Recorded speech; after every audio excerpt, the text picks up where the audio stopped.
номинации за сотрудничество в сфере коммунального хозяйства номинированы Игнатьев Николай Васильевич, Емельянов Прокопий Георгиевич, Бережнев Семен Иванович.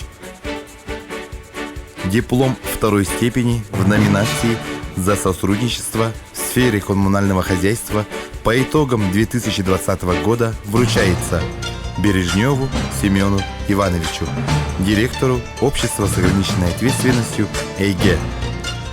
Общество с ограниченной ответственностью ЭйГе много лет ведет совместную работу с муниципальным образованием «Ленский наследник».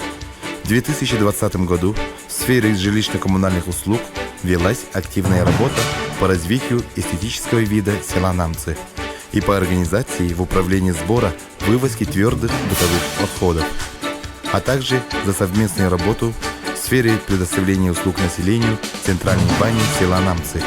Клиентами бани являются не только жители села Намцы, но и других сел.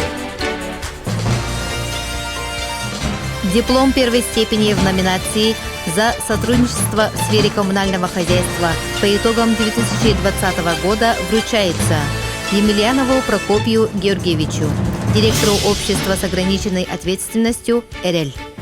Обществу с ограниченной ответственностью «ЭРЕЛЬ» вручается номинация за сотрудничество и совместную работу с муниципальным образованием «Ленский наследник». В 2020 году в сфере жилищно-коммунального сотрудничества, также борьбе с новой коронавирусной инфекцией в селе Намцы по предотвращению болезней и организации управления многоквартирными домами. Номинация за сотрудничество в сфере коммунального хозяйства по итогам 2020 года вручается Игнатьеву Николаю Васильевичу, генеральному директору акционерного общества «НАМ Коммунтеплоэнерго». В 2020 году акционерное общество «НАМ Коммунтеплоэнерго» совместно с муниципальным образованием «Ленский наследник» вело активную работу в сфере жилищно-коммунальных услуг и развития общей инфраструктуры села Намцы. Успешно реализовал проект подключения ИЖС к системам теплоснабжения кварталов к теплосетям. Вело планомерную работу под модернизацией действующего теплового оборудования. Активно вели работу по борьбе с новой коронавирусной инфекцией и предотвращению болезней, организовав при этом дезинфекцию общественных пространств, предприятий и многоквартирных домов.